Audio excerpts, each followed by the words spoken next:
when Trump wins in 2024 and is in power in 2025, we can prosecute them, referring to Justice Department officials.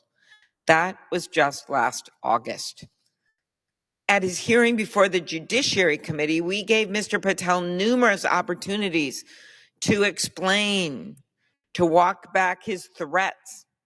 He chose not to, nor did he try to explain his so-called deep state list of former government officials, including many Republicans who served under the president's first term.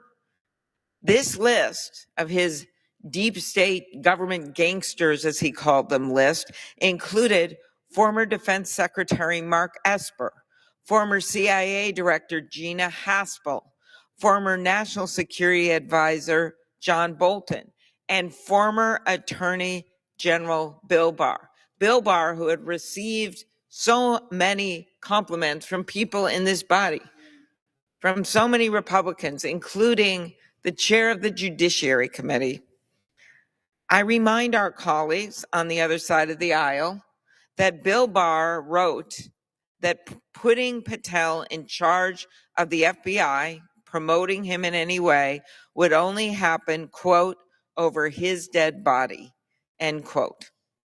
Gina Haspel threatened to resign to stop Patel from becoming her deputy. And John Bolton said that Patel demonstrated no policy aptitude at all. Mr. President, these are staunch, lifelong Republicans. They are experienced and respected people. I may not agree in any way with everything they've said or done, nor does everyone here, but we do agree that they are people of integrity. Mr. President, if these people can end up on Kash Patel's deep state list, we can only imagine what that would mean for anyone who might not be deemed sufficiently loyal to the president. We know what Mr. Patel wants to do with the people on his list because he already told us. In one interview, he said the people on the list, quote, need to go to prison, end quote. And his comments about his so-called enemies are not empty threats. His desire to punish all but the president's most zealous loyalists is far too real. At his hearing, Mr. Patel said that, quote, all FBI employees will be protected against political retribution, end quote. Yet, mere hours later, the administration forced out 8 of the Bureau's most senior, nonpartisan public servants who oversaw national security, criminal, and cyber matters. One day later, an email was sent to FBI employees requesting a list of everyone who had worked on January 6 cases, quote, to determine whether any additional personnel actions are necessary, end quote. It wouldn't matter if it's just a brand new person who gets assigned to a case or a senior person. It doesn't matter if these people were prosecuting people, investigating people that actually tried to do us harm in this chamber, chased down former Senator Romney in the hall. That all happened. Destroyed offices of the parliamentarian and others. Cut police officers' faces and injured them.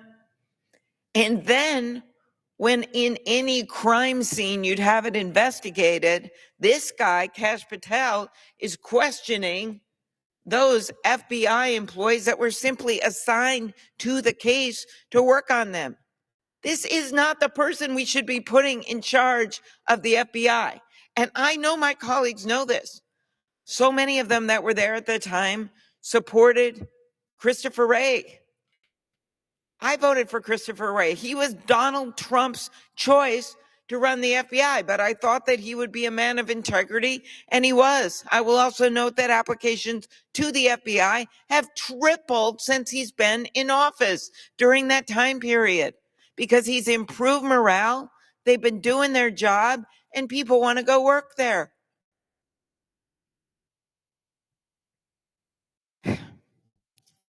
Mr. Patel's supposed enemies are not only government officials he disagrees with.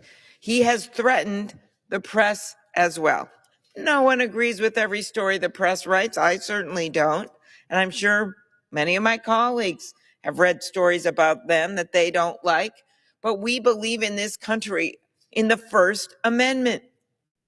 Mr. Patel, however, has referred to the media as, again, a recent quote, the most powerful enemy the United States has ever seen, end quote. He said that not even on a podcast. He said that in a speech. Think about that. The media is the most powerful enemy the United States has ever seen, in the words of Kash Patel, nominated to be the director of the FBI, to oversee tens of thousands of agents across the country. Not China, not Russia, not Iran, not terrorists, but the press. And Mr. Patel has already publicly threatened journalists, saying, we're going to come after the people in the media. We're going to come after you, whether it's criminally or civilly. We'll figure it out. But yeah, we're putting you all on notice, end quote.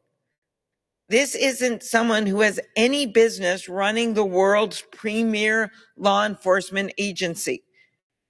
This isn't someone who we can trust to be faithful to our Constitution. This isn't fidelity to the rule of law and impartial law enforcement. It is a direct threat to it. Bravery, fidelity, bravery, integrity. So let's talk about bravery. We all know that the Capitol Police showed bravery far and above the call of duty on January 6, 2021. We know that. We know that many of them, their gear was stuck on a bus, their riot gear. They weren't even able to access it. And so many of them were protecting us, people who worked in this Capitol, when the people that were storming into this Capitol had better gear than the police had. And of course, we've made tons of changes since then, changes to the leadership of the Capitol Police with the new chief, changes to the sergeant at arms, changes to our security profile. We've made those changes. Of course, we should have done that.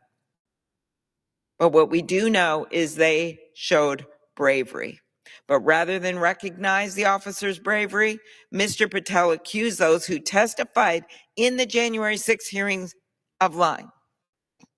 When asked on a podcast whether Capitol Police officers told the truth in the House of Representatives January 6 committee hearings when they were under oath, Mr. Patel said, and I quote, "No, and lying under oath is a federal offense and they should be investigated for it."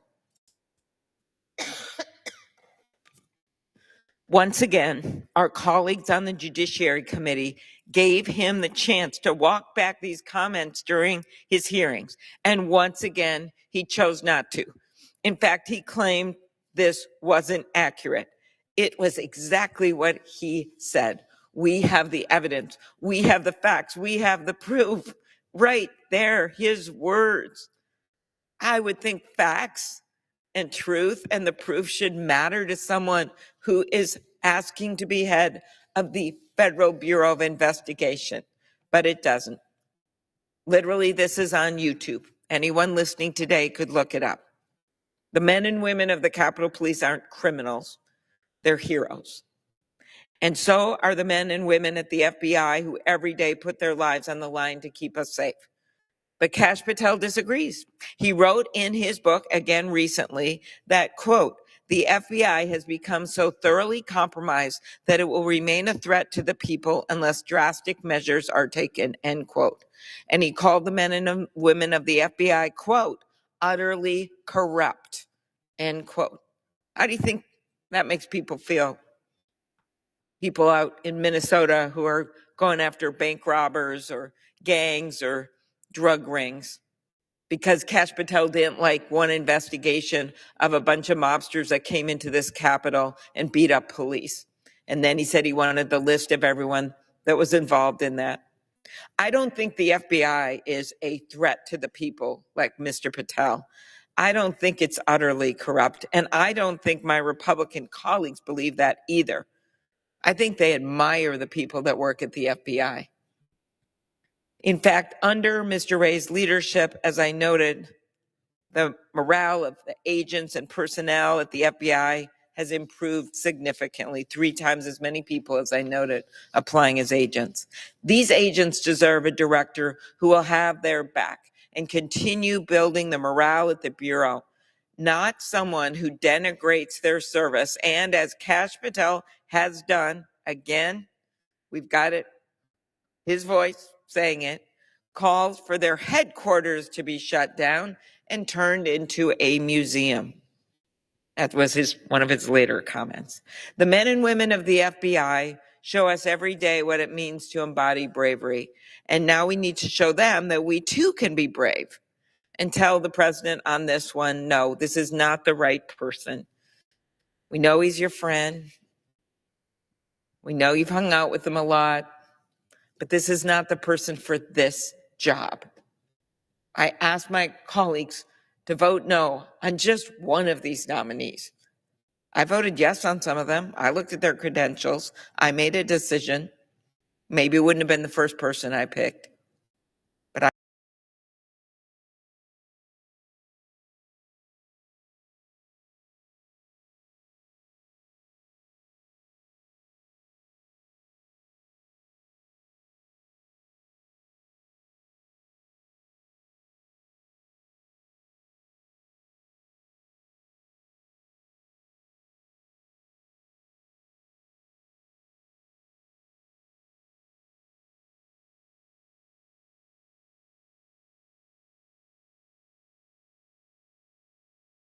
I voted yes on some of them. I asked them to vote no on Kash Patel.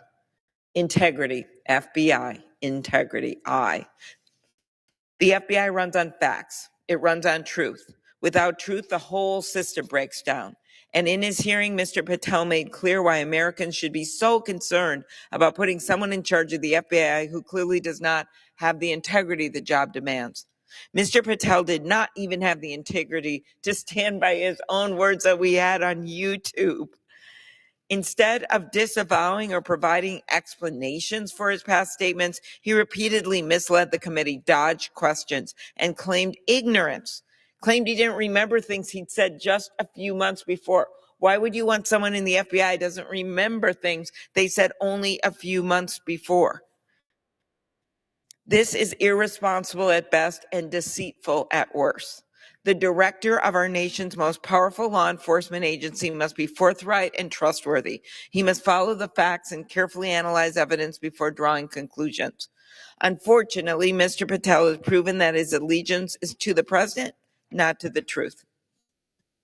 Mr. President, independence of the FBI from the White House is critical.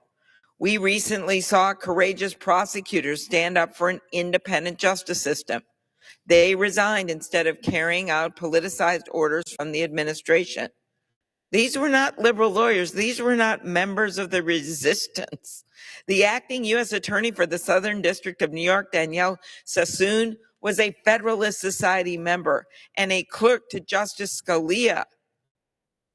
She is a rising star. She is so respected. She has taken on major cases and won against criminals time and time again. And she gave up the position of the acting head of one of the most incredible prosecutor's office in the country, the Southern District of New York.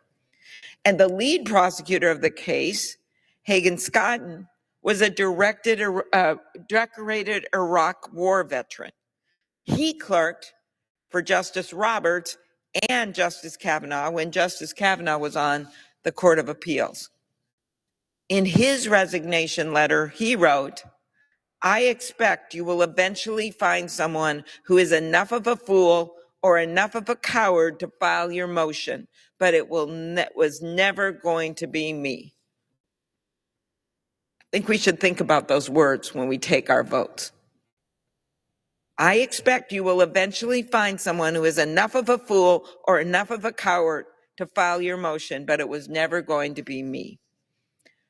My Republican colleagues need to show some of the same courage as these public servants. They need to stop acquiescing and stand up to this assault on our justice system. And a good place to start is by voting against Patel. The fact is, federal law enforcement and the American people deserve a director who embodies the Bureau's model: fidelity, bravery, and integrity. I will be voting no on his confirmation. And I asked our Republican colleagues to join me in standing up for justice, in standing up for the rule of law. Thank you, Mr. President, and I yield the floor. Mr. President. The senator from Hawaii is recognized.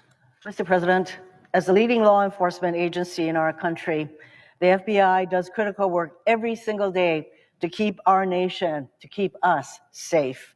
From counterterrorism and counter-trafficking to fighting cyber attacks and so much more. At a time of global instability, FBI agents are working day in and day out to protect us from threats, both foreign and domestic. But today, the FBI and the Department of Justice face a crisis caused not by any outside threat, but rather by the men and women tasked with leading these agencies. Instead of focusing on potential attacks, hacks, or violent criminal enterprises, we have a DOJ and FBI that have been turned inward on themselves. In just the last month, dozens of senior career FBI and DOJ employees have been purged en masse by President Trump and his administration. Hundreds of thousands of the prosecutors and FBI special agents and analysts may be next. In fact, I shouldn't use the word may, will be next. Purging hardworking and dedicated civil servants does nothing to make us safe. In fact, it does just the opposite. Attorney General Bondi recently announced the creation of a, quote, weaponization working group, end quote, only continues this trend. Through this working group, she is doing what she told us she would not do in her confirmation hearings. She is, quote, investigating the investigators with this working group. And I expect next to be prosecuting the prosecutors. I fear what a DOJ and FBI focused inward on themselves mean for the safety and security of our nation. Which brings me to Kash Patel, President Trump's nominee to lead the FBI. For many reasons, Mr. Patel is not the man to answer the many challenges of the moment. Mr. Patel spent his nomination hearings avoiding every hard question, not even the hard questions. I asked him, for example, if he would investigate people on his 60 people on his deep state list. He would not say no. It's pretty clear. This list, and I suspect it's a growing one, but the 60-person list are all the people who are not sufficiently loyal to President Trump. So it has many, many Republicans on the list.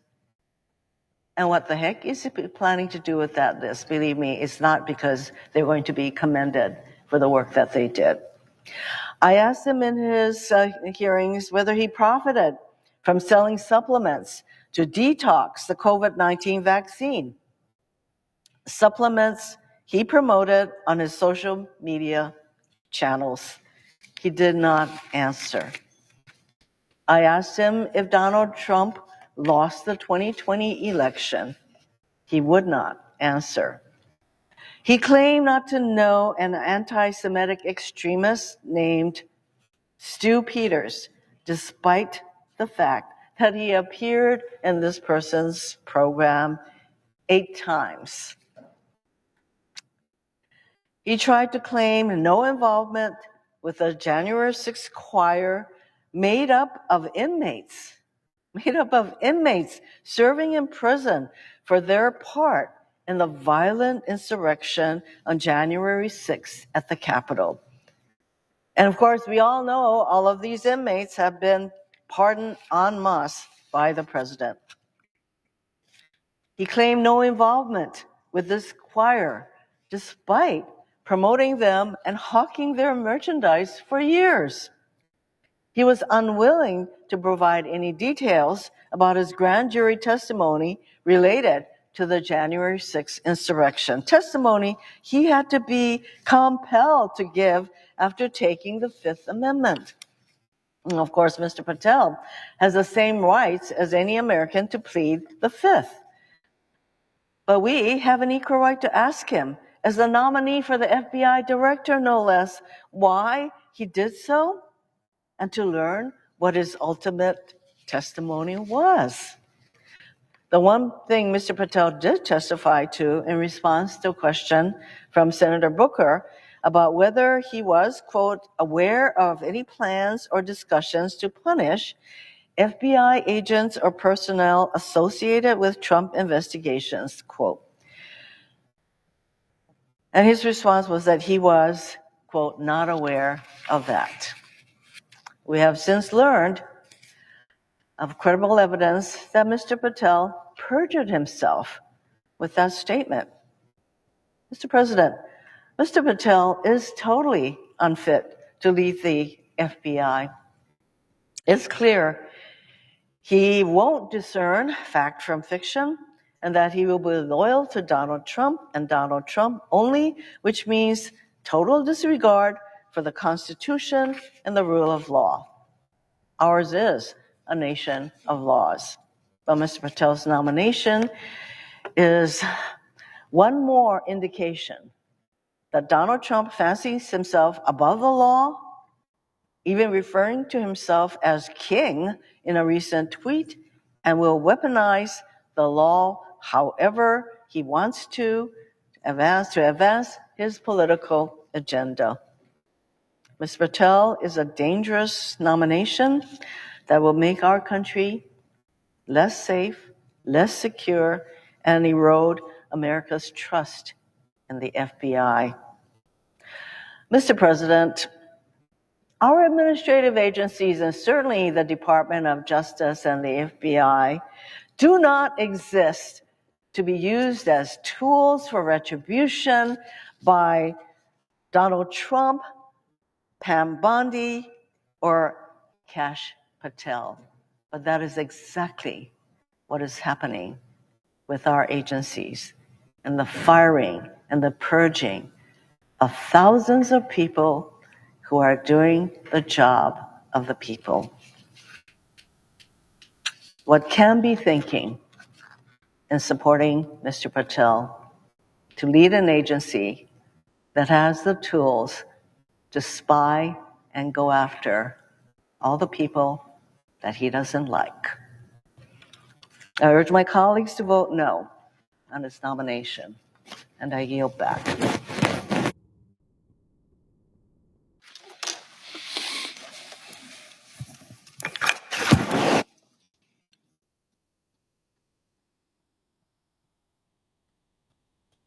Mr. President. Senator from California is recognized. Today, the Senate is on track to confirm Kash Patel as director of the FBI. Think about that statement for a moment. Kash Patel, conspiracy theorist, January 6 denier, MAGA sycophant, and political provocateur, will be FBI director. The absurdity of it, the destructive consequences of it. And it's worth asking today, how did we get here to such an extreme point? To this moment when someone so patently unqualified, really disqualified from any position of responsibility, is poised to become director of the nation's preeminent law enforcement agency.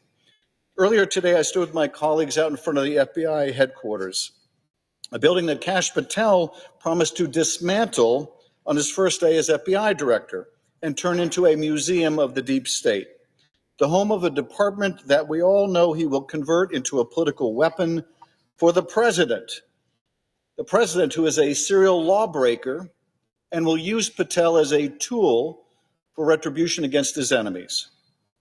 But in a democracy, law enforcement does not serve the president, let alone someone who fashions himself as a king. Law enforcement serves the people. It is nonpartisan. It is not a vehicle of political payback for a political party. And yet we are watching the FBI and DOJ hollowed out, dismantled, and turned into an investigative and prosecutorial extension of Donald Trump's White House. We are watching it live in real time. It is already happening in that building we visited this morning. In just the last month, Donald Trump's Department of Justice has engaged in a brazen, sweeping purge, a rolling Saturday night massacre, an unmistakable campaign to intimidate, to punish, and to drive out thousands of hardworking, nonpartisan FBI and career DOJ employees. This is happening as we speak. Acting Deputy Attorney General Emil Bove fired roughly 24 prosecutors involved in January 6 criminal cases, not for cause, not for corruption, not for misconduct. They were fired for failing what is in effect a loyalty test. A loyalty test. A MAGA mob attacks the Capitol on January 6th to stop the peaceful transfer of power. They beat police officers, gouge them, bear spray them, all in the service of an even bigger crime, stopping the peaceful transfer of power after Donald Trump lost his re-election. And they get pardoned by Donald Trump. The lawbreakers get pardoned. And the brave FBI agents who track down these violent miscreants, these agents get punished. They get fired. They get purged. The one-man wrecking ball that is Donald Trump is turning the world upside down. The criminals are being pardoned and the cops are being punished. Now, Kash Patel sat before the Senate Judiciary Committee and under oath insisted he knew of no plans to punish FBI employees involved in investigations related to Donald Trump. He positively levitated at the suggestion that such a thing could even be true. Then within days, top FBI agents were fired. Thousands of FBI employees, career professionals, were sent a detailed questionnaire demanding they disclose any involvement in investigations related to the January 6th insurrection. A warning accompanied this. Additional personnel actions could follow. And yet, Mr. Patel testified that, quote, there will be no politicization at the FBI. There'll be no retributive actions taken by any FBI should I be confirmed as FBI director. He sat in that committee room and told the Senate all FBI employees will be protected against political retribution. That was a Thursday. 3 weeks ago, the very next day, the purges began. Before the ink had dried on the transcript of that hearing, the retribution campaign had begun. In his written response to questions, Patel denies knowing about these actions in advance, denies knowing whether he discussed these dismissals with the White House, the DOJ, or the FBI. He wrote, I do not recall having conversations with the transition team about pursuing any particular investigations or targets. I asked him in writing about these actions, and his answer was he doesn't remember. But in fact, whistleblowers have come forward to testify or to state that not only did Patel know about the upcoming purges, he was directing those dismissals. How could he not recall that? It wasn't years ago or even months. It was days before. Days before his written answers to those questions, those written answers where he said he couldn't recall, he was directing these purges covertly as a private citizen. But he doesn't recall. Purges of quality career professionals who dedicated their lives to the rule of law, who have been fired, laid off, or forced out because they dared investigate a violent insurrection on our Capitol, or the president's retention of classified documents that contained our nuclear and other national security secrets. There was a time in our country when the FBI was weaponized, when it served as a sword for the president, and the DOJ served as his shield, when Hoover authorized covert harassment campaigns against the perceived enemies of the president. We thought those days were over, and they were over until now. We must not put in place a Roy Cohn for the president, someone who will bend and break the law to serve the president's personal and political aims. For therein lies the path to corruption, to unlimited power, and to malfeasance of the highest order. We put up guardrails to prevent one man and his cadre of company men from turning the Bureau and Department into a partisan and lawless battering ram. We must not take them down. Because we know the road that lies ahead. And we know that Donald Trump cannot destroy the nonpartisan character of the FBI and the Department of Justice without his enablers. And Kash Patel is Donald Trump's hand-picked enabler and henchman. The guy who would say yes when everyone else would say no to any immoral and unlawful requests made by Donald Trump. The guy who publicized his deep state list, almost half of whom are Republicans. The guy who worked for and retains millions of dollars in stock in a company supported by the Chinese Communist Party. In any normal world, that would automatically disqualify someone from leading the nation's premier law enforcement and counterintelligence agency. This is not someone we would want running the FBI. It would be unthinkable to confirm a nominee who's written an entire book in service of, quote, dramatically limiting and refocusing the scope of the FBI's authority. A nominee who's publicly said it would be fun to go on a manhunt of government gangsters alongside those who, quote, represent Donald Trump's army to take this country back. I'm of the opinion that the people the FBI should be going on manhunts for are actual criminals, not the president's enemies of the day. The FBI shouldn't serve as Donald Trump's army.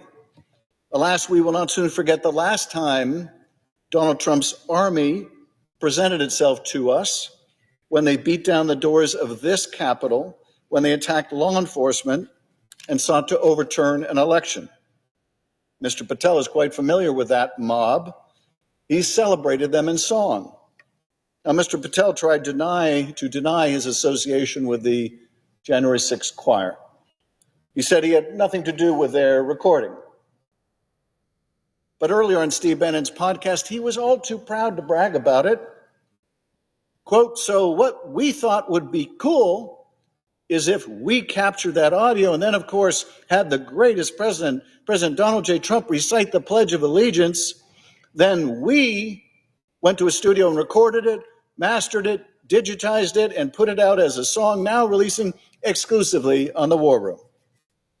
But when I asked him about this under oath, his response was, and you may never believe this, when he said we did this and we did that, we didn't include him. I don't know what's worse, taking credit for something he didn't do or doing something and then lying about it. But what I do know is this is not the character of someone who should be director of the FBI. At the hearing, I also asked him to turn and face the Capitol Police officers in the room. These officers from the same department that suffered such grievous injuries on January 6th. He couldn't do so. He couldn't look them in the eye. And I don't blame him for being too ashamed. He should be ashamed, celebrating their victimization in a song. He should be ashamed. And anyone voting to confirm him should be ashamed. And yet here we are, on a fast track to rubber stamp his confirmation, asked to turn a blind eye as he takes control of the most powerful law enforcement agency in the country. That is what my Republican colleagues seem poised to do, and I will ask again, how on earth did we get here? And where are we going? By confirming a nominee who is so plainly unqualified, who is tied up in shady business dealings with the CCP and the Kremlin, who made songs with violent cop beaters, who made memes of himself sawing the heads off of members of Congress. How on earth did we get here? Because we all know where this road ends. A weaponized FBI, investigations into anyone who stands up to Donald Trump, elected officials, journalists, Democrats and Republicans, anyone. Now, I know some of my colleagues seek solace in the belief that if they just toe the line for long enough, they'll be spared. But we all know what happens when someone falls out of favor with Donald Trump, when you're inevitably asked to vote for something or do something so egregious that you cannot possibly continue to say yes. And when you reach that moment, when you're forced to cross the president or abandon your final line in the sand, it will be these moments you remember, the concessions to a wannabe authoritarian that you were willing to entertain, the lines you allowed him to cross so you would be spared his wrath. But you will not be spared. No one is. Not the veteran, nonpartisan employees at the FBI, not the maverick moderate members of this body, not even the most extreme supporters left out in the cold the moment they are no longer valuable to this president. When, not if, when you fall out of favor with Donald Trump, Patel and others may be unleashed on you as well. My colleagues should remember there is more room under Donald Trump's bus than on it. Enabling his administration is a one-way street, and by continuing to go down it, you drive yourselves and the foundations of our democracy to the very precipice. My colleagues, we have a duty today, a duty to the Constitution and a duty to the American people. We have a duty to the 38,000 men and women of the FBI who put themselves and their lives on the line every single day. Those who work in the building where we stood this morning in the freezing cold and in communities and cities across the country, keeping us safe and secure. We must take that duty seriously, because if we confirm Kash Patel, knowing what we are getting, knowing where we are going, we will only have ourselves to blame. Mr. President, I yield back.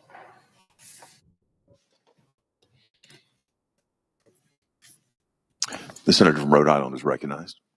Thank you, Mr. President. I'm here to join my distinguished colleague from California in opposition to the nomination of Kash Patel and to make crystal clear to this body what he is going to do in that job. He has shown who he is.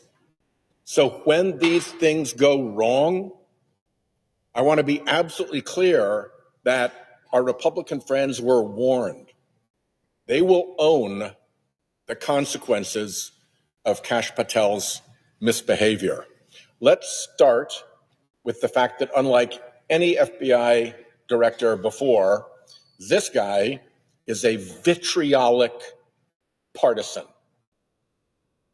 And those are the stripes he shows when he is left to his own devices, and those are the characteristics he will revert back to when he is running the FBI. Just a few simple examples. This is from his book that contains, called Government Gangsters, and this is a page of his enemies list. Well, Attorney General Bondi said nobody should come to a law enforcement job with an enemies list. So then they had to pretend that this was not an enemies list. Well, of course it's an enemies list. Here's what Kash Patel himself says about it. Names named, roadmap unveiled, the manhunt starts tomorrow. If you're going to set up a manhunt against people, are they not your enemies by any logical definition of the term? He goes on to a video that shows himself chainsawing off the heads of the people on his enemies list, including the handsome junior senator from California and the daughter of former Vice President Cheney. It's a pretty gross image to be cutting the heads off of people with a saw. And he didn't put it up, but he retweeted it. He loved it so much that he put it up on his own media. Things like that are not appropriate for an FBI director. They're bizarre for just a normally weird person, but for an abnormally weird person to be the director of the FBI, things are going to go bad. Be warned. he is also a completely sycophantic suck-up when it comes to Donald Trump. He wrote children's books in which King Donald rules, and his loyal little functionary, Kash, brings justice to him, pursuing the slugs of the FBI. Really? When the FBI is asked to investigate corruption in Trump world, do you think Kash Patel will rise to the occasion, or do you think he'll participate in a cover-up? All you have to do is look at his own conduct and his own history. This is not Democrats saying this. What we're doing is relating what he has said and what he has done. This is Kash Patel on Kash Patel. He spread the really abhorrent lie that federal law enforcement was behind January 6th. On one of the many podcasts and interview shows where he spewed so much disinformation and partisan vitriol, he was asked, looks like you have a preponderance of evidence suggesting there may have been federal law enforcement involved in making January 6th happen. Patel's response, I'll get you to beyond a reasonable doubt. Beyond a reasonable doubt, he believed and said federal law enforcement agencies were behind January 6th. We know that is preposterous. We know that is false. We know that investigations have shown that none of that is even remotely true. That is completely false information. And yet, here he is spouting it, and that's what he's going to look like as FBI director, too. The FBI is going to have to appear before judges and convince judges of the probity of the agency, of the legitimacy of the agency, of the propriety of the investigation, that the department has done a fair job of marshaling the evidence. Here's what he says about judges. We got to start impeaching judges if they've ruled against Donald Trump. They were a political terrorist, in his view. Any case that Donald Trump's been charged in, almost every judge is handling this thing as if they were not a judge, but a political terrorist. And of course, he meant the Trump judge down in Florida as the only one accepted. When you start talking about judges that way, you can't then expect judges not to pay attention when you come before them trying to do the work of the FBI. Then there's the question of what his former colleagues have said about him. These are things that he said himself. What have his former colleagues said about him? Every single one, a Trump appointee. John Bolton, National Security Advisor. I didn't think he was qualified. I was forced to hire him. Political pressure jammed him into the job, and Bolton said, I don't want any part of this guy. I was forced to hire him. The Attorney General Bill Barr. They tried to force him on Bill Barr as deputy director of the FBI. And he said, Patel has virtually no experience that would qualify him to lead the FBI, and said, over my dead body does he get that job. These are the job recommendations of his own colleagues that show his unfitness. Over at the CIA, they tried to stuff him in someplace. And the director of the CIA, Gina Haspel, I'm no friend of Gina Haspel, but here's what she said about him. If he came over, she would resign before allowing Patel to assume a position as her deputy. This is a guy who has a record of engagement with Trump appointees that show that he is not qualified, not capable, and somebody that they would resign before they'd let work for them. And now we're supposed to let him work for the American people? It is ridiculous. He testified once in state court on a Trump-related case, and his testimony was, to put it mildly, not convincing. Here's what the judge said. The court finds that Mr. Patel was not a credible witness. His testimony is not only illogical, but completely devoid of any evidence in the record. Okay, people come into court, they lie, the court doesn't believe their nonsense, and statements like this happen all the time in court. But here's where they don't happen. They don't happen with federal law enforcement agents. Because when I was the U.S. attorney in Rhode Island, if one of my FBI agents had gone over into the United States District Court in Rhode Island and testified in a criminal case in such a way that one of the United States district judges said about that witness. He was not a credible witness. His testimony was illogical, devoid of evidence in the record. We'd be looking into that. This comes darn close to being what is called giglio material, material that the government is forced to disclose to future defendants when it bears on the credibility of a government witness, an agent who is a government witness. People lose their careers over giglio material. This, if he was an FBI agent, would have caused a response in headquarters to say, what the hell is going on? How did one of our people get involved in such flagrantly fake testimony that he was called out by the judge in the case like this? And this is the person that they want to put in charge of the organization, whose probity and whose professionalism and whose integrity are essential to the successful working of the organization. And the guy was basically called out as a liar and a fraud in plain court. This guy is a hot mess. And when you have a character like this that lies in court, that runs chainsaw memes about your opponents, that every person who he tried to work with who was senior in the Trump administration said, get this bum out of here, I don't want to be anywhere near him. That's a record. And you all, my Republican friends who are going to vote on this guy, when he gets there and he does what his character tells us he will do, don't think this isn't going to come back to haunt you. And by the way, don't think that his Trump servience as FBI director won't turn on you.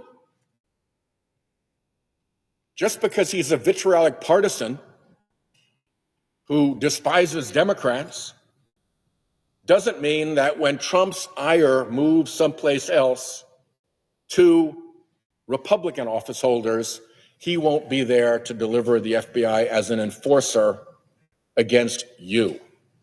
So there's a lot to be concerned about. I'll close with this. Never before in the history of American law enforcement has somebody sought to attain a high position in American law enforcement who has pled the Fifth Amendment. Not only did he plead the Fifth Amendment, but he refused to tell the committee what it was all about. You can't plead the Fifth unless you have a reasonable expectation that could put you in jeopardy of a crime. What crime? How in jeopardy? Explain that.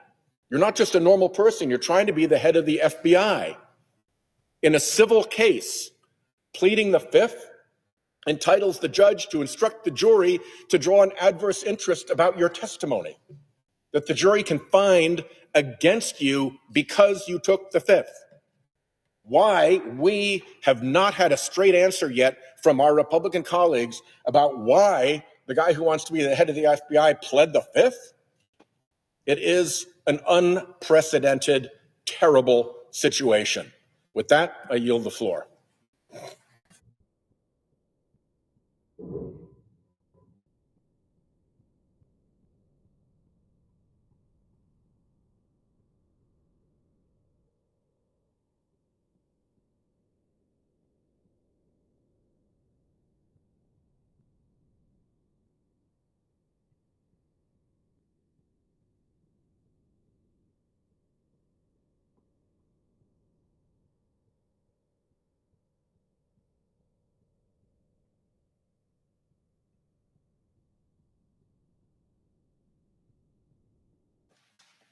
Mr. President. Senator from Connecticut is recognized. Thank you, Mr. President. I want to begin where my wonderful friend and colleague, Senator Whitehouse of Rhode Island, ended in opposing the nomination of Kash Patel to be director of the FBI. I served as United States Attorney as well, and I know firsthand what an investigation and a prosecution can do to an individual's life, even without a conviction. I used to tell my staff the most important thing we decide to do is to start an investigation or bring charges, because that person will be under a magnifying glass, having to defend himself, even if no charges are brought, and to defend himself, even if there's no conviction, and the charges themselves can do irreparable harm to a person's reputation, his finances, his family, his life. We entrust these positions, investigative and prosecutorial, to people who deserve the credibility and reliance that we give them. So the position of director of the FBI or Attorney General of the United States or prosecutors and investigators who work for them are not ordinary positions. Even potentially in certain situations, they are more powerful than a member of the United States cabinet in the impact they can have on individual lives. For the ordinary nominee, any of the defects in character or experience or performance in past jobs would have been disqualifying. We live in a time that is not ordinary. And this nominee is not normal. I've never seen any nominee to a position of significant responsibility that has as many disqualifying factors in his or her background. But I think that one comment about him that strikes me whenever I read it is the full quote from former National Security Advisor John Bolton. Part of that quote has been cited by previous speakers. I want to read the whole quote.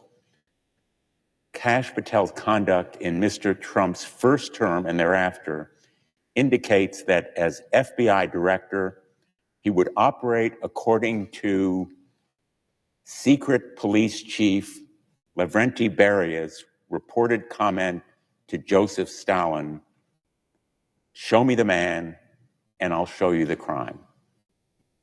Now, very few people remember secret police chief Beria and the terror he caused in carrying out Joseph Stalin's edicts to destroy people's lives, to execute them, to eliminate their families. But the mantra of Beria and Stalin, "Show me the man and I'll show you the crime. Make up the crime to fit the man and we will eliminate him." We're talking here about a nominee who has an enemies list. He calls it something different. He calls it government gangsters. And he's on a manhunt for them. Manhunt is his word.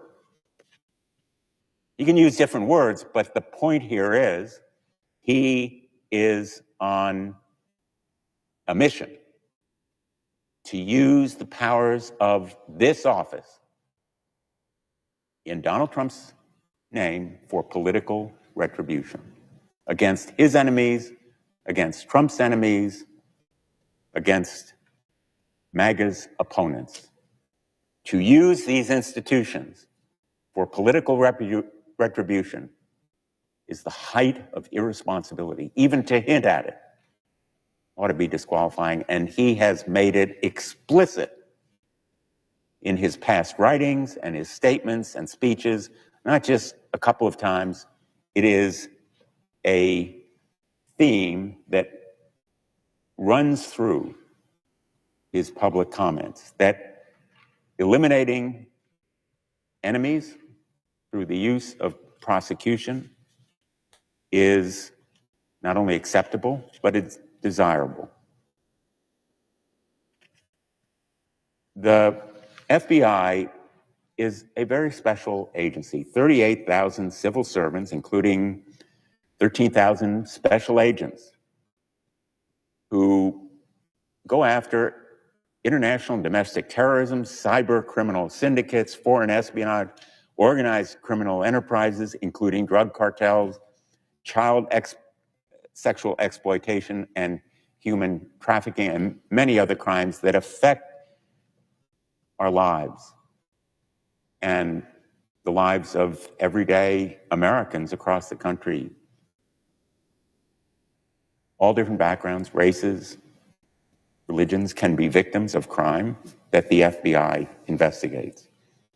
And the FBI agents put their lives on the line because pursuing these crimes often puts them at risk from bad guys who may not even know that they're shooting at an FBI agent, but it's somebody pursuing them. They may not know that an FBI agent is operating undercover, and they may be killing him. And so the FBI's work is a dangerous business, but it is for our good and our safety. The American people deserve an FBI leader who is worthy of them. The American people deserve a director of the FBI who will keep them safe and who will make that safety a priority. But in recent weeks, the Trump administration has systematically weaponized and politicized both the FBI and the Department of Justice. On her very first day of office, Attorney General Bondi created a, quote, weaponization working group. Let me repeat that. Weaponization working group. And specifically named targets to be investigated: Letitia James, Alvin Bragg, Jack Smith. All of them have led legitimate prosecutions and lawsuits against President Trump. There have been reports that prosecutors and FBI agents have been reassigned from drug trafficking to do immigration enforcement, from terrorism task forces to immigration enforcement. And the administration has issued allegedly unethical or illegal orders, causing many top prosecutors to bravely resign rather than betray their oaths of office. We're talking about men and women who love their jobs in the Department of Justice and do them well. And they have sacrificed those jobs because they were ordered to take action that was unethical or illegal in their view. We need now more than ever an FBI director who is trustworthy and devoted to the ideals and values of the Department of Justice and the Constitution above all. Anyone taking one of those jobs raises their right hand and swears an oath to the Constitution, not to the president, not to the Attorney General, not to any other official. It is to the Constitution. Kash Patel is not that person, not the person to have that immense responsibility, most especially at this moment. He lacks the judgment, he lacks the integrity, he lacks the character and competence to be FBI director. Kash Patel's contempt for those agents who put their lives on the line has been clear. He's called them, the FBI, one of the most cunning and powerful arms of the deep state. And there are now highly credible whistleblower reports that he may have directed the purging of senior leaders at the FBI, as well as potentially a mass firing of career FBI officials. Those FBI officials who served professionally with distinction, put their lives on the line, purged as a result of Kash Patel involving himself, in fact, in those decisions, even as under oath, in response to my questions, he said, quote, all FBI employees will be protected against political retribution. All FBI employees will be protected against political retribution. Well, we stood in front of the FBI headquarters this morning. In that very building, there are individuals who will be fired because they took assignments. They didn't choose, they were assigned to criminal investigations that happened to involve Donald Trump. Political retribution at its very height. And if he directed the purging of those FBI agents, contrary to the assurances he made to our committee at his nomination committee, Kash Patel was certainly less than truthful with us. I have not been without criticism of the FBI. None of us have been. No agency is perfect. But I am also betting that members of the FBI would say there's room for improvement in this agency. Kash Patel would slash and trash the FBI, not improve it. He would engage in political retribution, not constructive reform. He would weaponize the FBI with that enemies list. He may not say it's an enemies list. He may call them government gangsters. But that manhunt would involve political retribution. And he has conspiracy theories. He's trafficked in them. He said he agrees with a lot of what QAnon says. He engages in election denialism, refusing to say that President Biden won the 2020 election. He's even suggested that the FBI planned the January 6th attack on the Capitol. And he has glorified those rioters by calling them political prisoners and, in fact, aiding them in their defense. Even the rioters who attacked and assaulted police officers and did them grave injury and in some instances contributed to their deaths. He has joined them in song, producing the J6 choir's recording.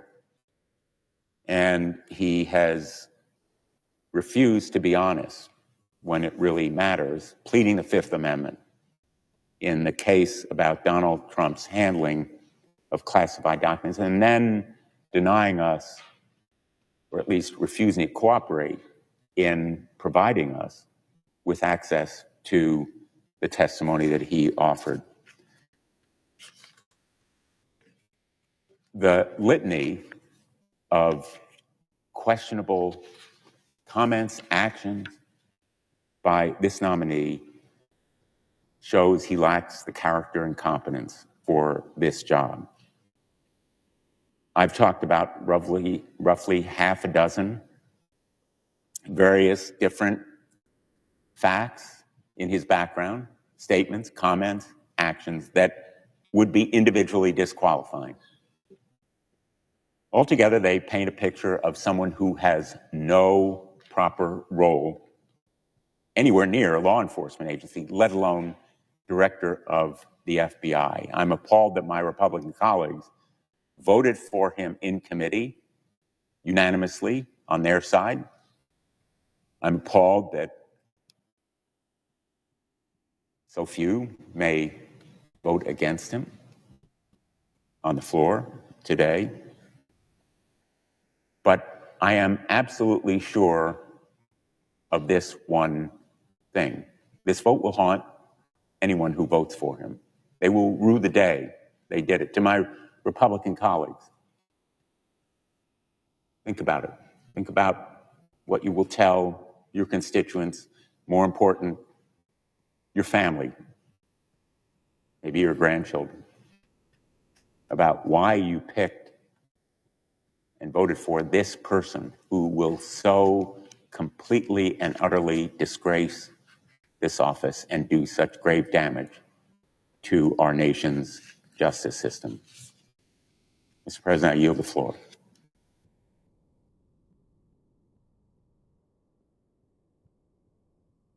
President, I ask permission to speak up to 10 minutes. Without objection, Senator from Vermont is recognized. Thank you, Mr. President, and I thank my colleagues for joining me here today. I oppose Kash Patel and believe he is the dangerously wrong choice to serve as the director of FBI. We all have great admiration for the FBI. The men and women there serve our nation, do hard work every day, and for decades they've served as a non-political agency that protects us and defends the rule of law. I believe that Mr. Patel is on a mission to wreck the FBI. It's his own words. He wants to turn the FBI building into a monument or museum to the deep state. You know, I believe that this country and Congress is in the midst of a slow-moving but rapidly accelerating constitutional crisis. This is real, and we can ignore it or see it.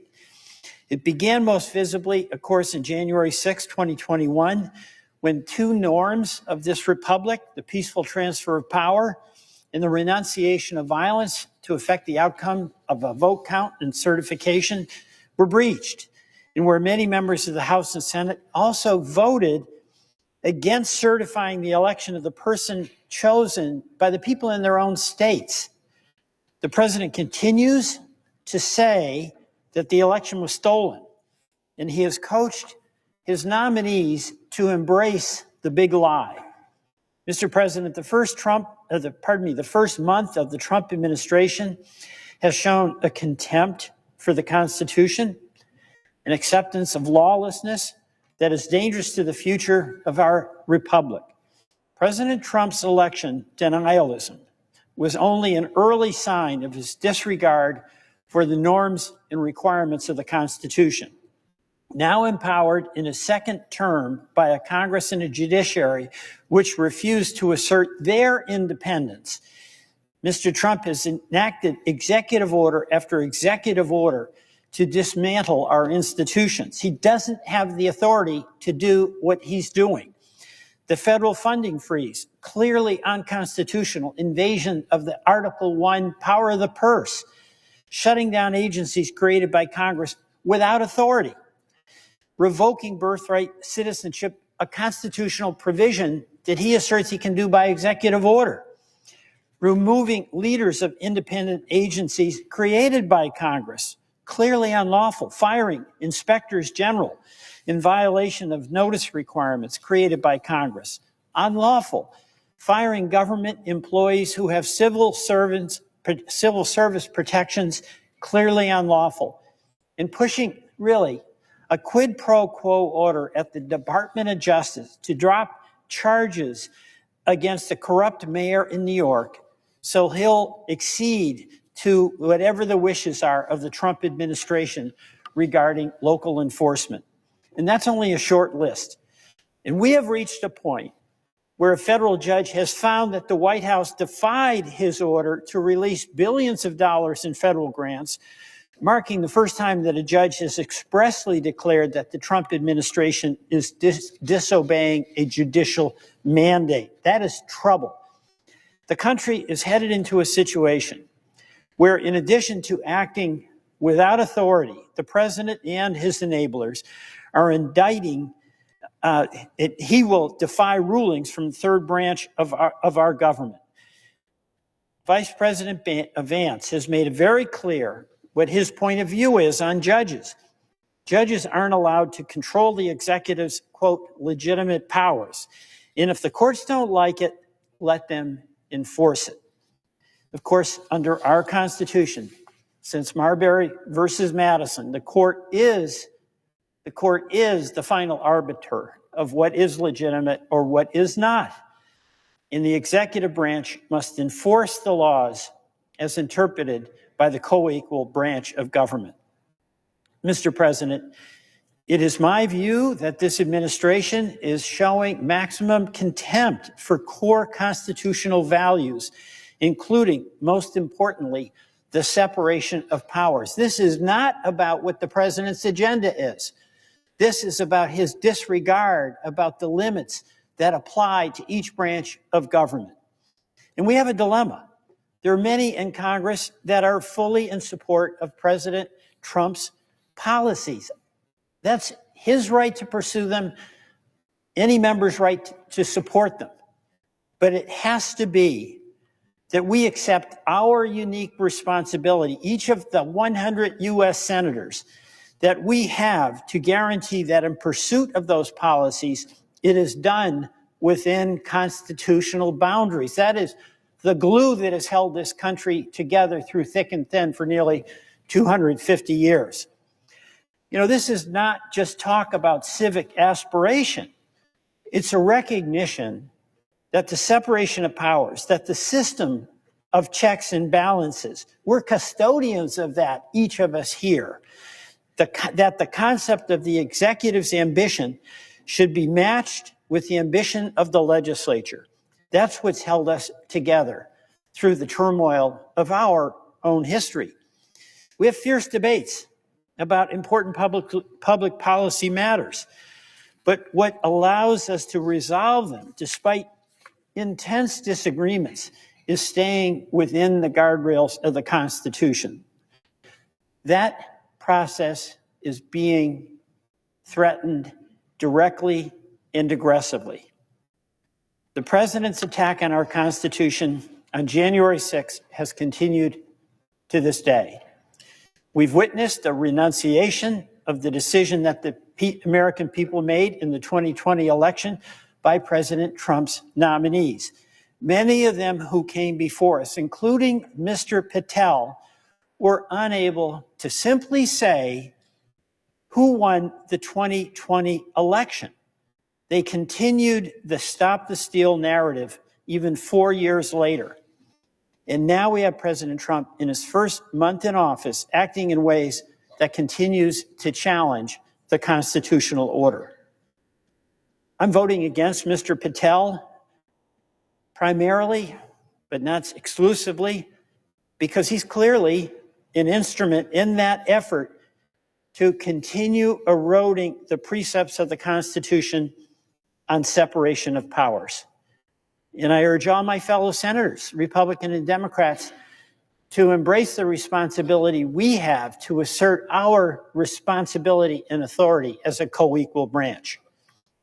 This is a difficult time, particularly for many of my esteemed colleagues on the Republican side. You may support, as I mentioned, the policies of the president, but we've got to take a look at how he is going about trying to implement them. That really matters. We are all custodians of the constitutional order. I'm regarding what President Trump has been doing in his first month in office as an illegal rampage. It's a rampage of illegality. He's showing a contempt for Congress and a contempt for the United States judiciary. Mr. Patel has signed on to that agenda. He isn't just someone who will be forced to participate in the president's campaign of retribution.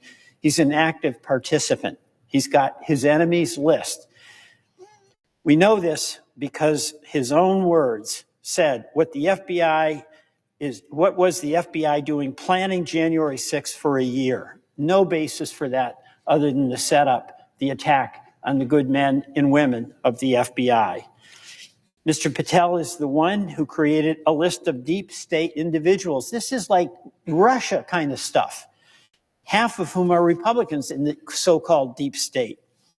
And he called it nothing more than a cabal of government gangsters and allies. This is the department he's going to be leading, really. And he's the one who said, thank you to President Trump for helping put so many government gangsters in their place. Mr. President, Mr. Patel is not the person to lead the FBI. And my hope is that all of us should consider what Mr. Patel will do. He's going to use the power of the FBI to go after all those in government, those in the media, and those across the country he doesn't agree with. He cannot serve as the next director of the FBI. I yield back. While post-cloture time has expired, the question occurs on the nomination. Do I hear a sufficient second? There appears to be a sufficient second. The clerk will call the roll. Ms. Alsobrooks, Ms. Baldwin, Mr. Banks, Mr. Barrasso.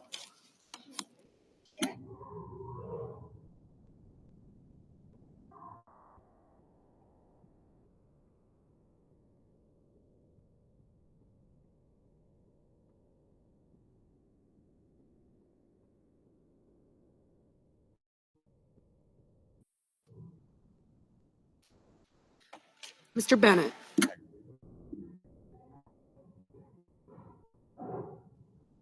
Mrs. Blackburn. Mr. Blumenthal. Ms. Blunt Rochester. Mr. Booker.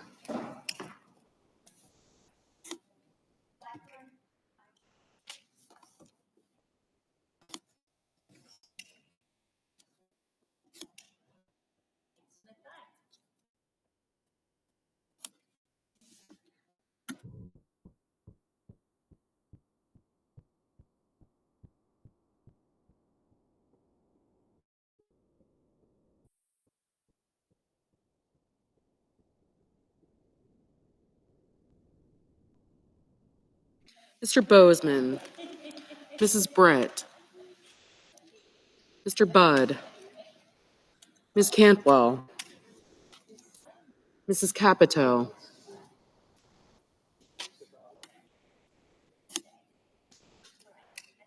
Mr. Cassidy. Ms. Collins. Mr. Coons. Mr. Cornyn. Ms. Cortez Masto. Mr. Cotton. Mr. Kramer. Mr. Crapo. Mr. Cruz. Mr. Curtis. Mr. Daines. Ms. Duckworth. Mr. Durbin. Ms. Ernst. Mr. Fetterman. Mrs. Fisher. Mr. Gallego. Mrs. Gillibrand. Mr. Graham. Mr. Grassley. Mr. Haggerty. Ms. Hassan. Mr. Hawley. Mr. Heinrich. Mr. Hickenlooper. Ms. Hirono.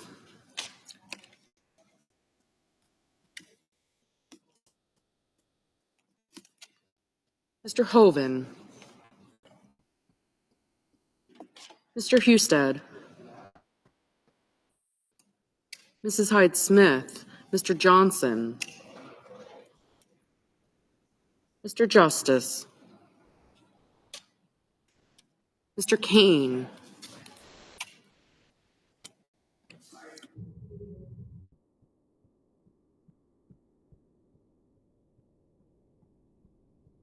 Mr. Kelly. Mr. Kennedy.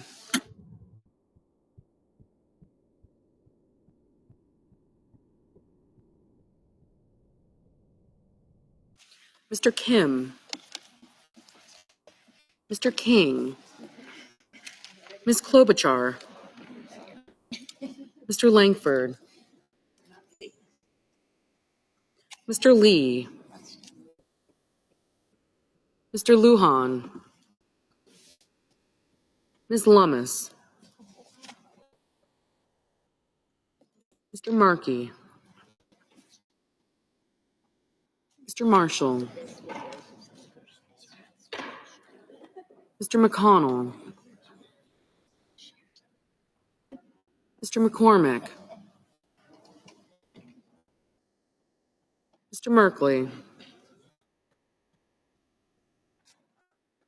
Mrs. Moody.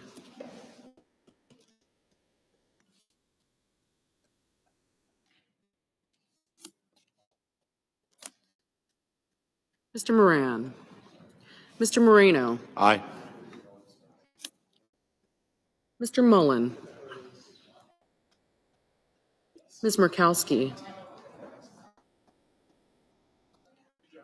Mr. Murphy. Mrs. Murray.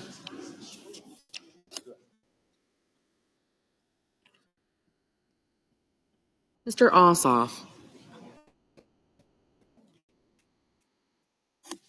Mr. Padilla. Mr. Paul. Mr. Peters. Mr. Reed. Mr. Ricketts. Mr. Risch. Ms. Rosen. Mr. Rounds. Mr. Sanders.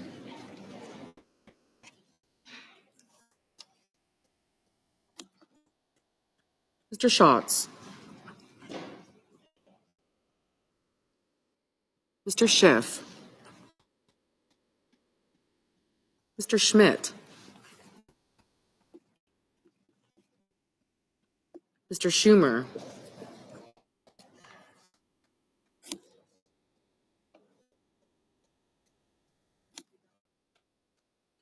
Mr. Scott of Florida. Mr. Scott of South Carolina. Mrs. Shaheen. Mr. Sheehy.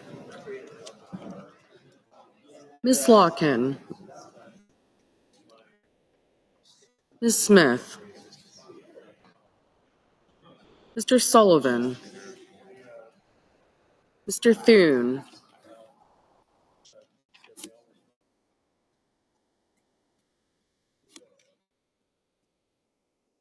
Mr. Tillis. Mr. Tuberville.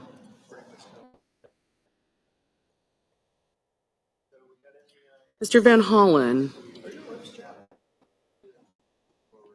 Mr. Warner. Mr. Warnock. Sir.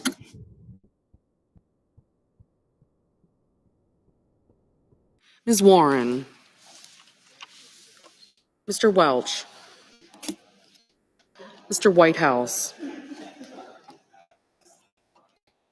Mr. Wicker. Mr. Wyden. Mr. Young.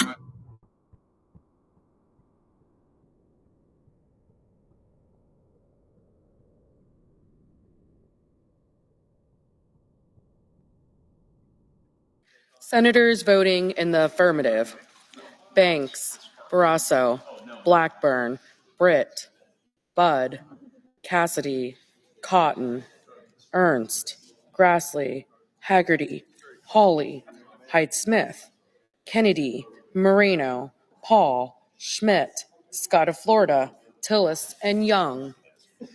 Senators voting in the negative: Duckworth, Durbin, King, Lujan, Murkowski, Murphy, Padilla, Peters, Sanders, Warner, and Welch. Ms. Slotkin, no.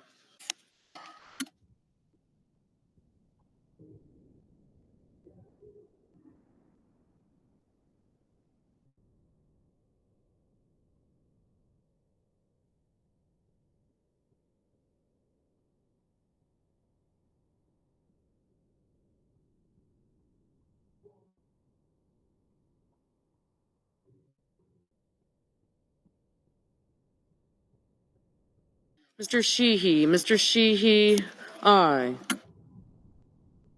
Mr. Schatz, no.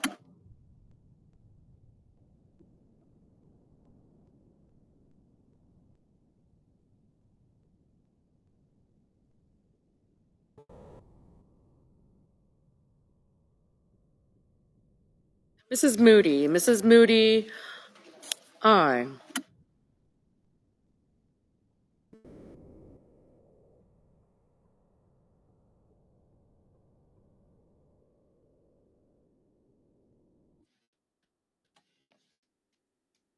Mr. Crapo, Mr. Crapo, aye.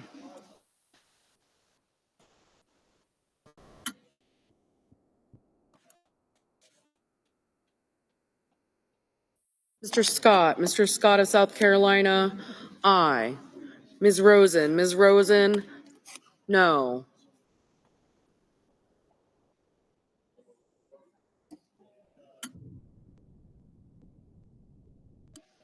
Mr. Tuberville, aye. Mr. Husted, aye.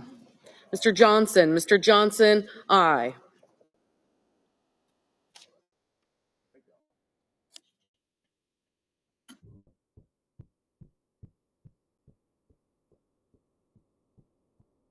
Mr. Risch, aye.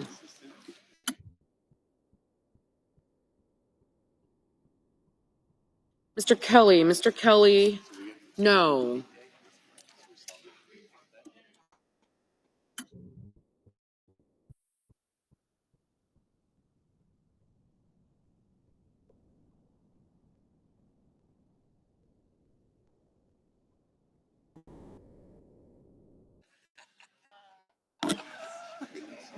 Mr. Ricketts, aye.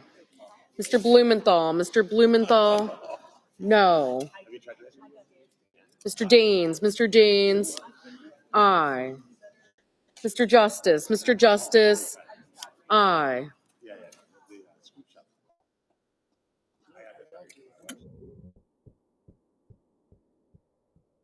Ms. Cantwell, no. Mr. Graham, aye. Ms. Collins, no. Mr. Marshall, aye. Ms. Lummis, aye. Mr. McCormick, aye.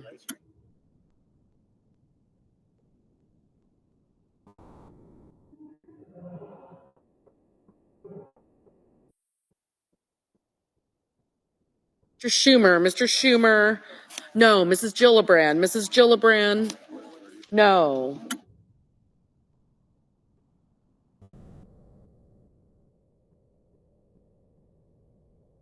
Mr. Sullivan, aye.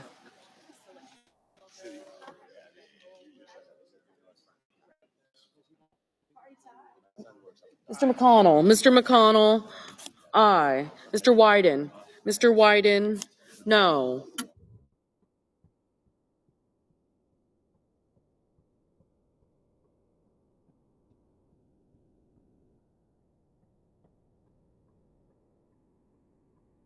Ms. Alsobrooks, no. Mr. Kramer, aye. Ms. Blunt Rochester, no. Mr. Kim, no. Mr. Merkley, no. Mr. Langford, aye.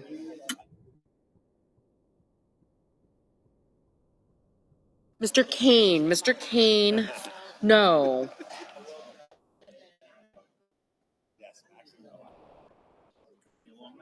Mr. Warnock, no. Ms. Hirono, no.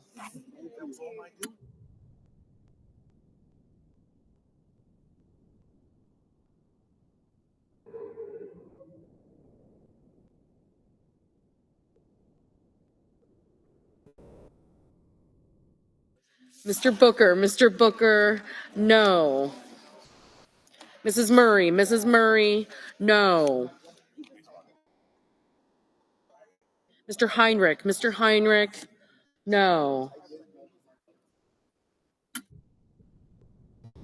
Ms. Cortez Masto, no. Mr. Rounds, aye.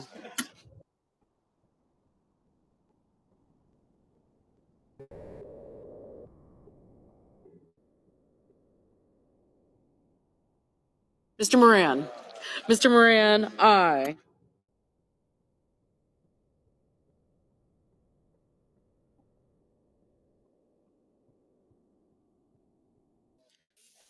Mr. Reed, Mr. Reed, no.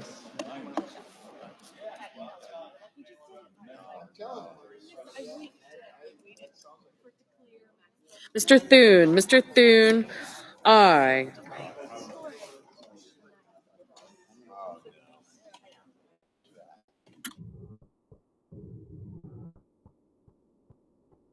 Mr. Cornyn, aye.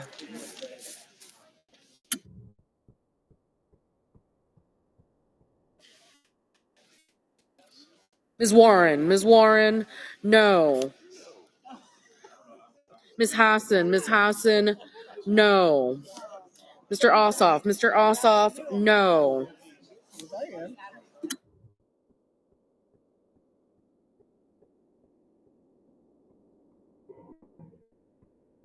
Mr. Fetterman, no.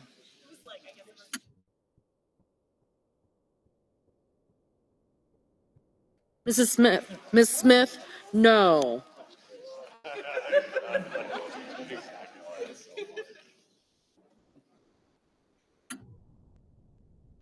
Mr. Van Hollen, no. Mr. Markey, no.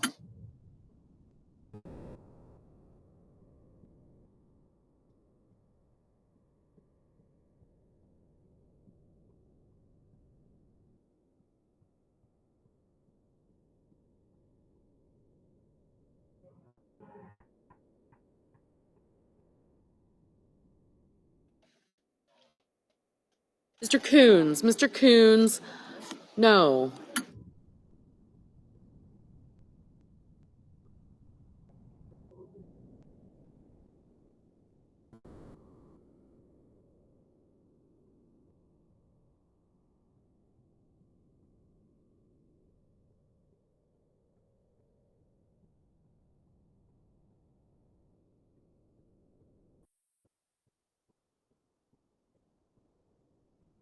Ms. Baldwin, no.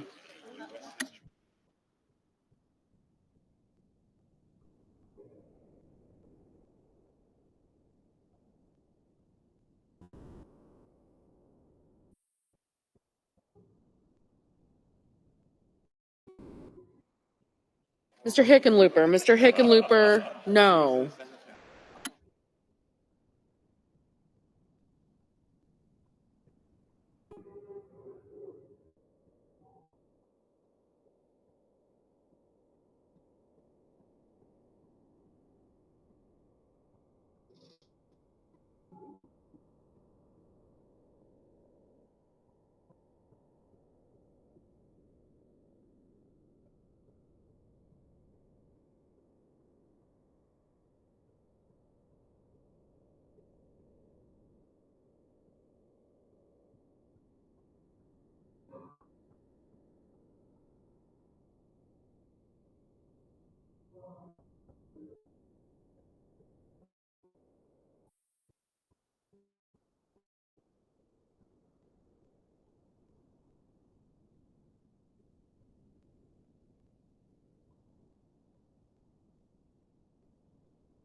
Mrs. Shaheen, no.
Mr.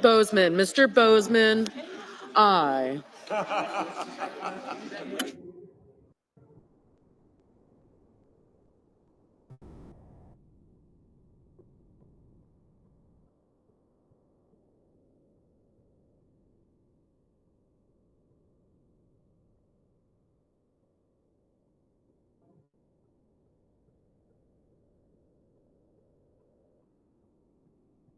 Ms.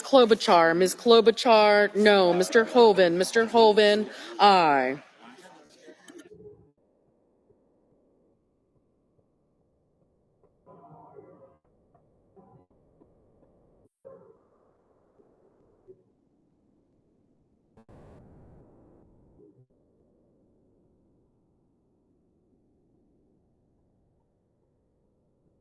Mr.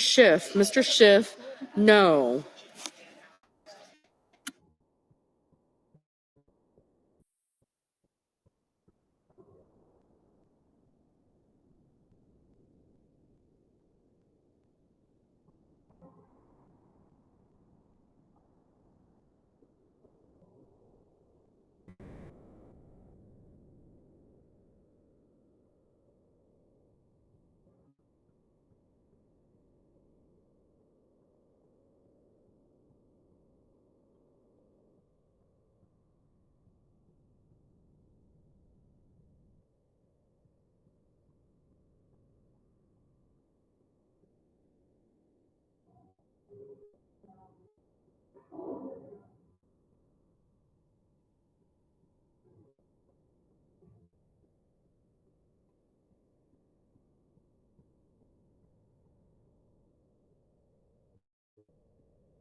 Mr. Bennett, no.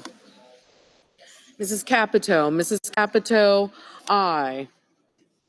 Mr. Wicker, aye.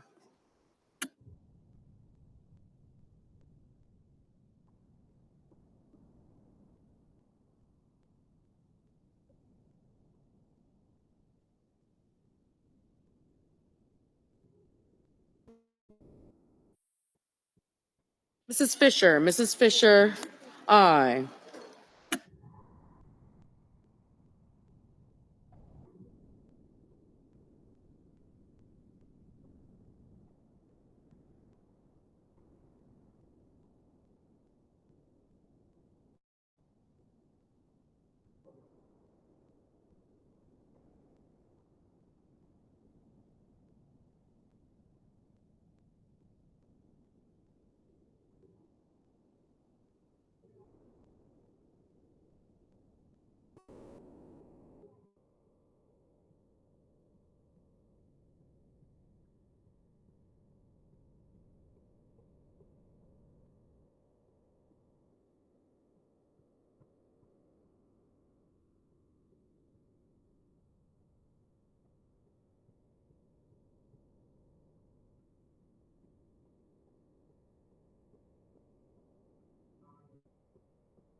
Mr. Cruz, aye.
Mr. Mullen, aye.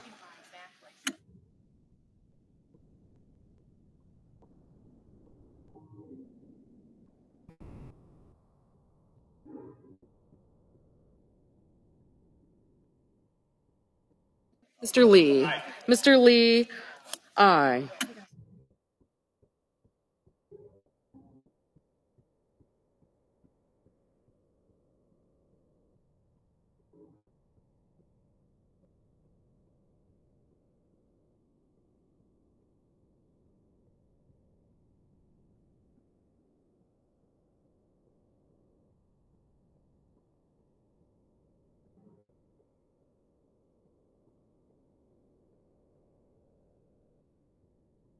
Mr. Gallego, no.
Mr. Curtis, aye.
Mr. Whitehouse, no.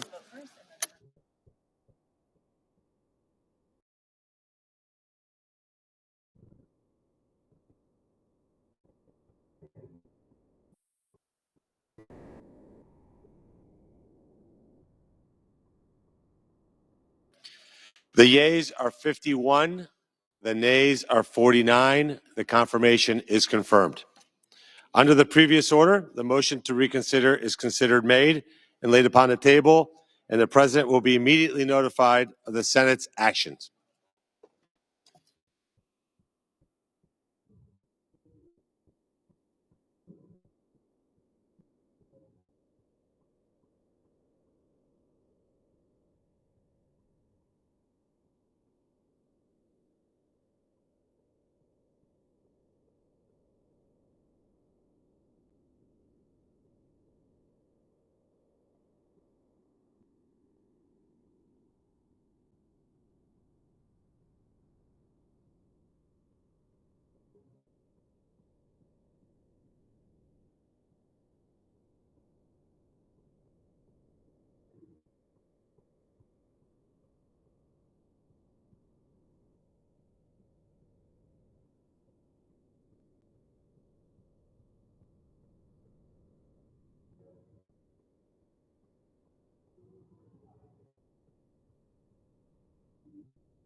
I recognize the senator from South Carolina. Thank you very much to my colleagues. We'll soon be starting what is commonly called a vote-a-rama. If you've never been in one, it's okay. But no, it's a chance to have a spirited discussion and debate about policy and about the budget resolution. So what's happened here is that the Budget Committee reported out Senate Concurrent Resolution 7 that will allow through the reconciliation process the spending of money and the reduction of spending based on different committees. This resolution allows for $175 billion of border and immigration policy enhancements, but it doesn't spend a penny. It allows the Judiciary Committee and the Homeland Security Committee to come up with up to $175 billion plan to secure our border and do immigration reform. And what will happen is that those two committees, Mr. President, will work with the Trump administration to meet their priorities. There's nothing in this resolution directing one dime of spending, and no spending bill can be implemented without presidential signature. So I want to make sure that's clear. There's $150 billion in increased defense spending. Why? Because we have a lot of threats. Since the withdrawal of Afghanistan, radical Islam is on the rise. We've got a hot war with Russia and Ukraine. Israel's facing enemies on 7 sides. We've provided weapons to our allies in Ukraine and Israel. We've run out of 155 howitzer rounds for a while. We've got to reinforce our industrial base. We need more money into our military yesterday to make sure that we can deter a war. And if we get them to a war, we win it. So the $150 billion will be allocated by the Armed Services Committee. We don't direct how the $150 billion is spent. We just allow the Armed Services Committee to spend that much if they choose. They decide what to spend it on. So this idea that there's somehow money in this resolution for Ukraine or any other specific purpose is not true. All we do is create a number for the committees to mark up to, and it's up to the committee as to what is in the $150